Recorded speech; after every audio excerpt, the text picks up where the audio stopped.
Test, test. Test 1, 2. Just this one? Oh.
Two, 1, 2. 1, 2.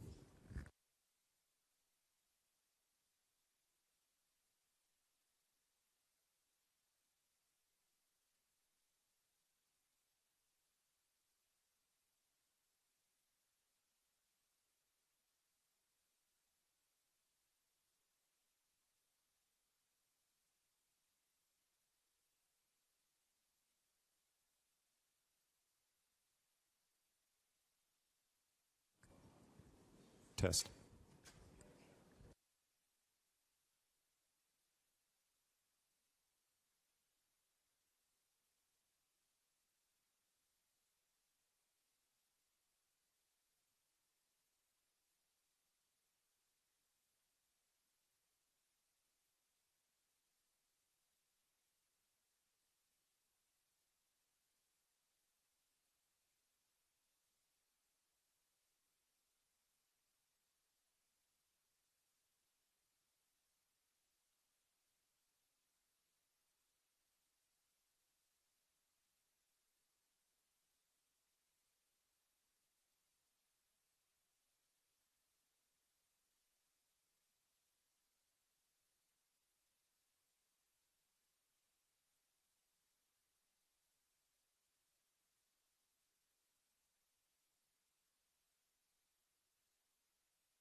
Right, well, good afternoon, everyone. Thank you very much for being here today. It is my pleasure to introduce Secretary of Defense Lloyd Austin III and Chairman of the Joint Chiefs of Staff, General C.Q. Brown, Jr.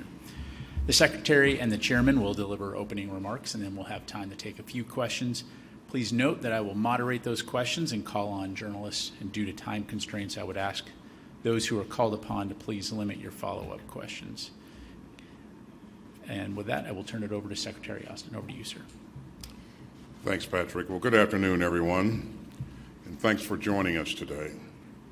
We've just held the 24th meeting of the Ukraine Defense Contact Group, and I am deeply grateful to all the countries who came back to Ramstein again today. It was great to see Minister Umerov again after our recent meeting at the Pentagon. He is a valued partner and a friend. And it was an honor to have President Zelenskyj join this contact group for the first time here at Ramstein. The whole contact group heard his passionate call for more security assistance for Ukraine. And I share President Zelenskyj's outrage over Putin's most recent barrage of airstrikes, which have been some of the heaviest since Moscow's full-scale invasion in February 2022. Ukrainian forces still face perilous battlefield conditions, especially in Pokrovsk. But Ukraine's troops continue to fight with skill, courage, and daring. And that's why we're meeting at such a dynamic moment on the battlefield. Ukrainian forces have advanced into Russia's Kursk region since early August. And for 2.5 years, Ukraine has more than held its own against the largest military in Europe. And above all, the credit for that goes to Ukraine's brave troops. But I'm also deeply grateful to the allies and partners who have given Ukraine's forces the tools to defend themselves and their country. Some 50 nations of goodwill were back at Ramstein today, and they continue to rush urgently needed capabilities to Ukraine, including air defense, armor, artillery ammunition, and most recently, F-16 fighters. This coalition has committed more than $106 billion in security assistance to Ukraine since February 2022. And our friends continue to dig deep. As a percentage of GDP, a dozen of our allies actually contribute more to Ukraine's self-defense than the United States. And we continue to see impressive new security assistance commitments. Just look at Denmark's announcement of some $115 million in near-term and long-term support for Ukraine. Importantly, that includes procuring new military equipment through Ukrainian defense industries. And Norway is transferring defense tech through Norwegian industry to support 155 millimeter shell production in Ukraine. That will further boost Ukraine's ability to produce modern artillery ammunition at home. And the United States remains proud to do our part. Since this contact group convened in June, the United States has committed more than $4 billion in new security assistance for Ukraine. And we will continue to focus on Ukraine's priority capability needs. So we're providing armored vehicles and fires to support Ukrainian troops on the front lines. And our security assistance includes air defense systems to protect Ukrainian civilians and ward off Russian attacks against Ukraine's power grid. But the Kremlin continues to put Ukraine's cities in the crosshairs. And I'm grateful to all the allies and partners who have done so much to help meet Ukraine's dire need for air defense. And as Ukraine heads into its third winter of war, the United States will continue to stand up and lead. So I'm pleased to announce that President Biden has authorized a new security assistance package for Ukraine worth $250 million. That will provide Ukraine with additional air defense, armored vehicles, anti-tank weapons, and munitions for rocket systems and artillery. But we're not just focused on Ukraine's near-term needs. We're also working with allies and partners to help Ukraine forge its long-term security. The 8 capability coalitions let our allies and partners coordinate our support for Ukraine, and together with the contact group's national armaments directors, they're helping Ukraine build a combat-credible future force. And you can see that in the tireless work of the Air Force Capability Coalition, which over the past year has trained Ukrainian pilots and equipped Ukraine with its first F-16 fighters. We're also working together to spur investments in Ukraine's own defense industrial base. And the national armaments directors are helping to translate Ukraine's needs into expanded production lines around the globe and into accelerated deliveries of key capabilities. The United States and our fellow contact group members are also partnering with Ukraine's defense firms to help Ukraine ramp up its own production.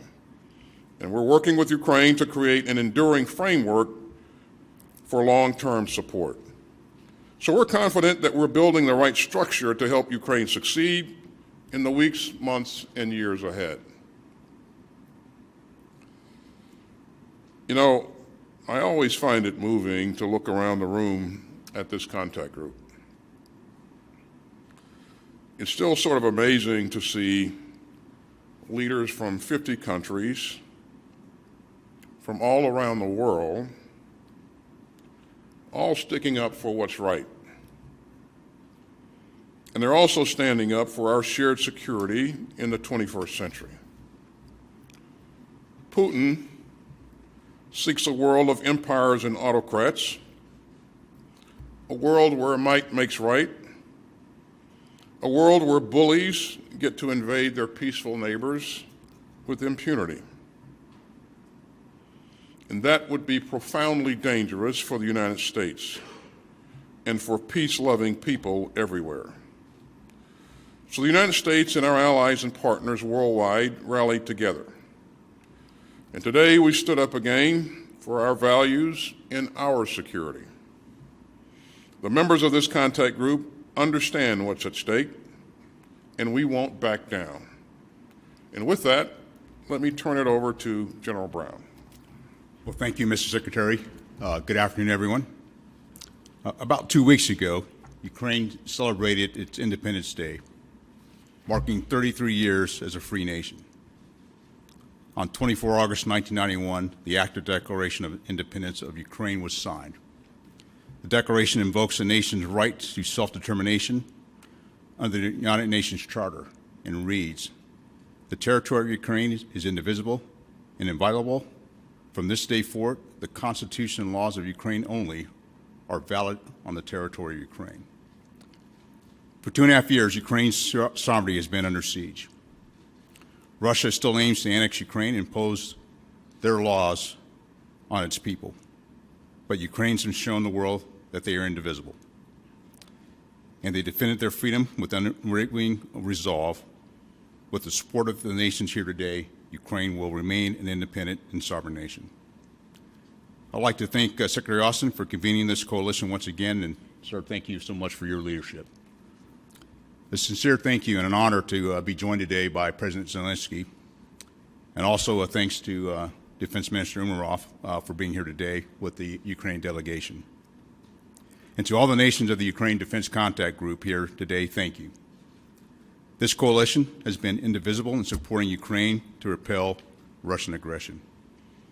Our collective stand is more than just beating back one illegal invasion. Potential aggressors are watching how the world responds, how we collectively fight to uphold international law, national sovereignty, and democratic norms. Russia's aggression in Ukraine is a challenge to the free world.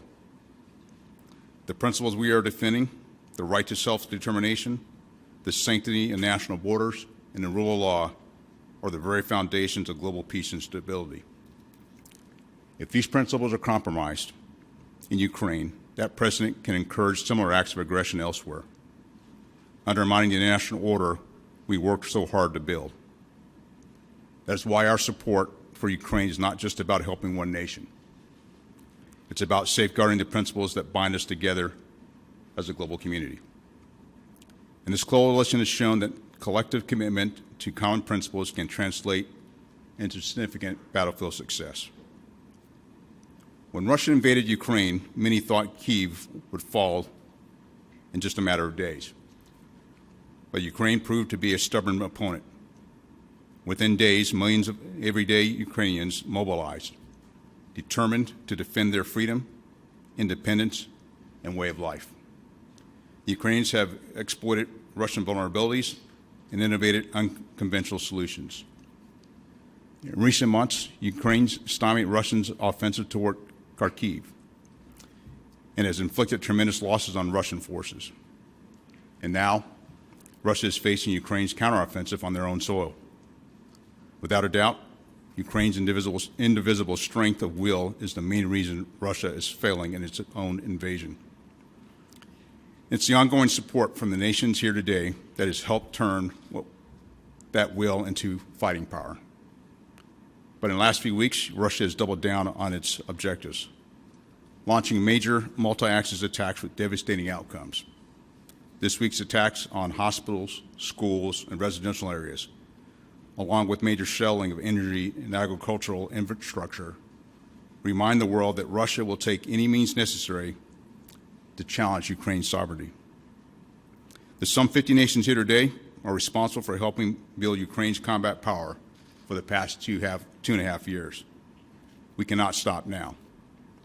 The challenge before us is that Ukraine needs help reconstituting their combat forces and generating new ones between now and the next spring. We must build on the current momentum, providing parts, equipment, and training to sustain Ukraine's fleet of supplied weapon systems. We must also help Ukraine build its own industrial base by unlocking technical specifications, pursuing co-production opportunities, and providing key maintenance training. This will enable robust domestic production and sustainment capacity. Our continued support, combined with Ukraine's indivisible determination to defend itself, sends a message to authoritarian regimes. They won't win against a group of nations that stand for freedom and democracy. 33 years ago, Ukraine declared that they were a nation that is indivisible and inviolable, that they would obey only the laws set forward by the democratically elected Ukrainian government.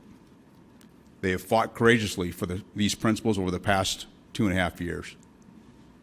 And with the Ukraine Defense Contact Group's assistance, they will continue to withstand Russia's attacks and remain a free, independent, and democratic nation. Thank you, and I look forward to your questions. Thank you both, gentlemen. Our first question will go to Phil Stewart, Reuters.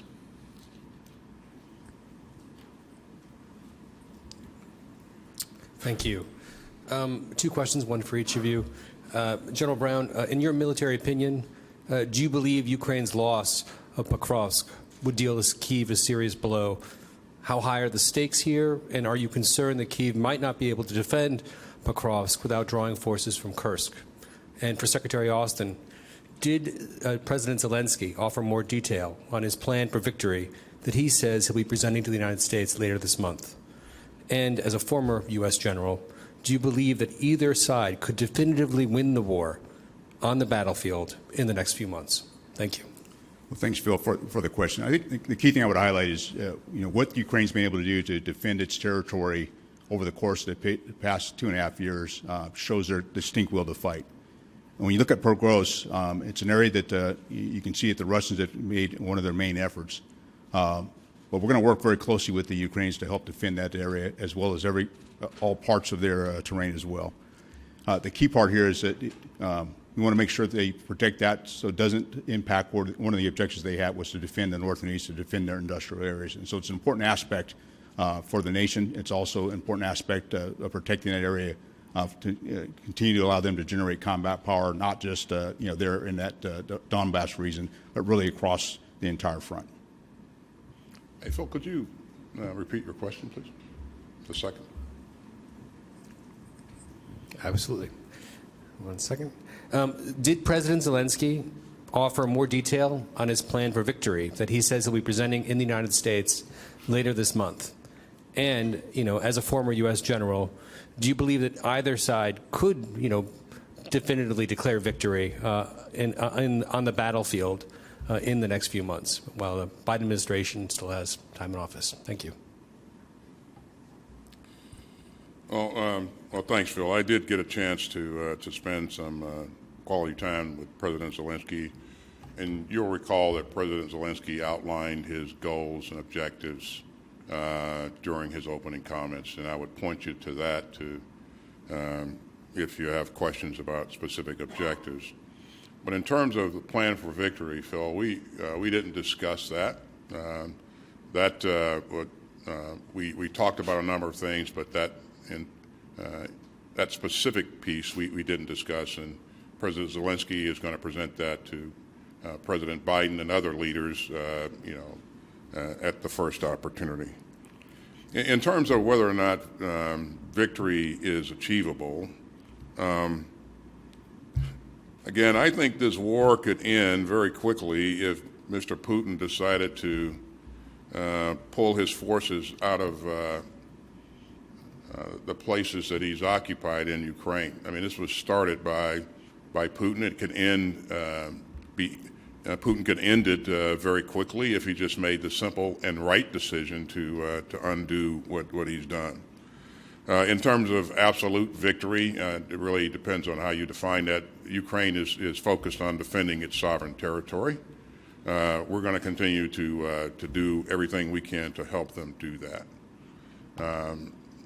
What Russia's goals and objectives are, I couldn't speak to that specifically, and victory would be defined by goals and objectives. But we know from the very beginning that he's wanted to annex Ukraine because he doesn't believe that Ukraine is a bona fide country.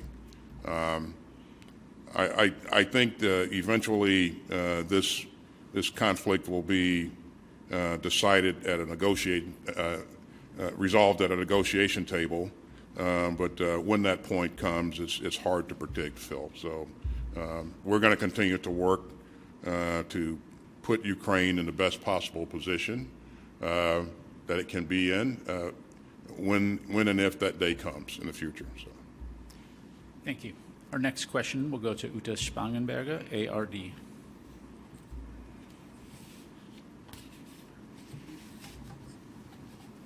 Mr. Secretary of Defense, hello. Ukraine is demanding permission from the United States to attack targets in deep Russia with long-range weapons. What is your opinion on that? What is my opinion on long-range weapons?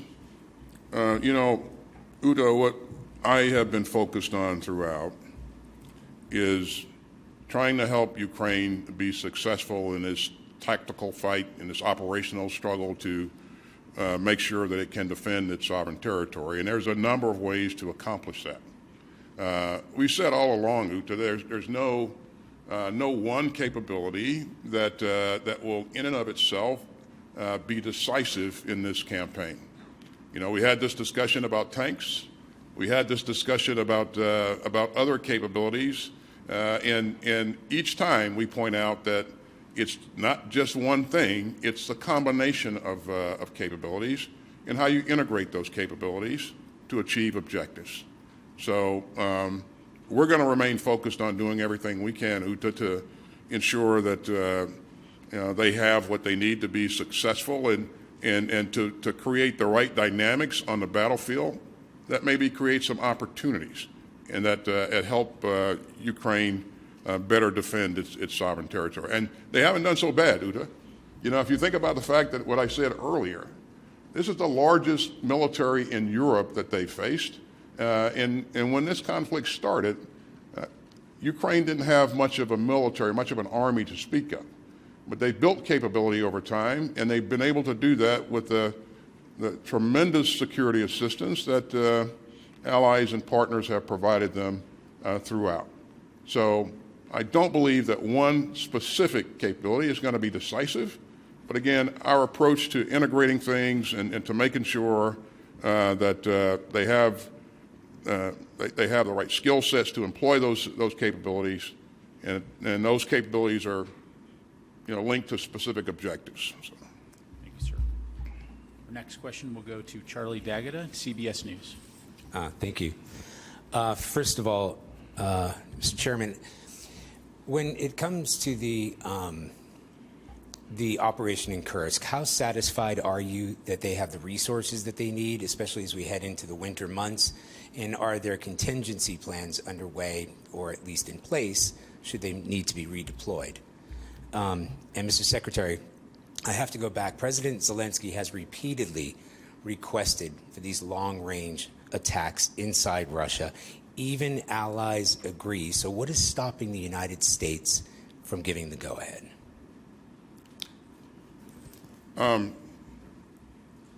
Again, I don't believe what is stopping the United States. I don't believe one specific capability will be decisive, and I stand by that comment. I think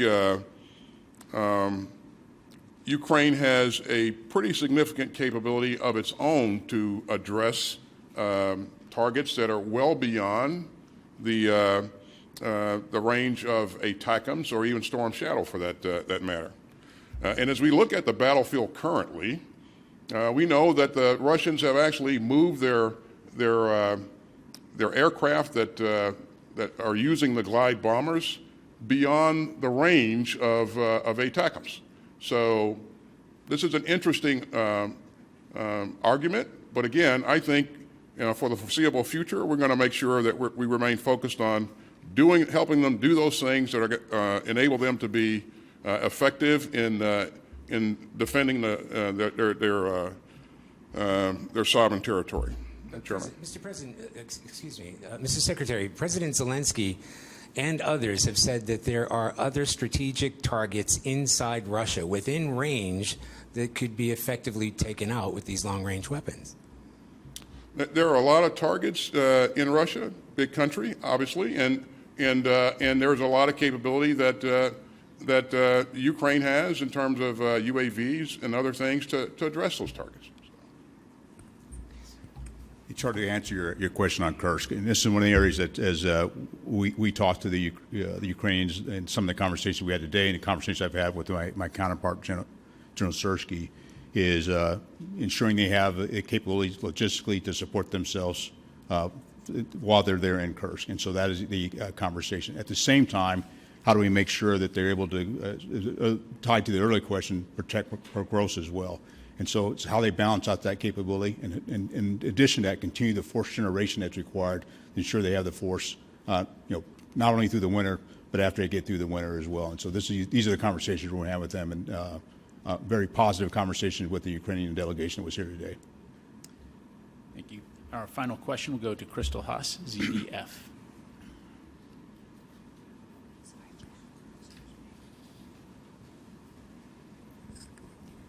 Mr. Secretary, soon there will be elections in the United States. If Donald Trump wins, would this affect the help for the Ukraine?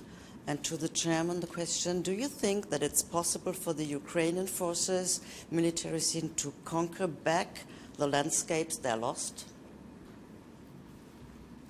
So, Crystal, was your question are the elections going to affect the outcome in Ukraine?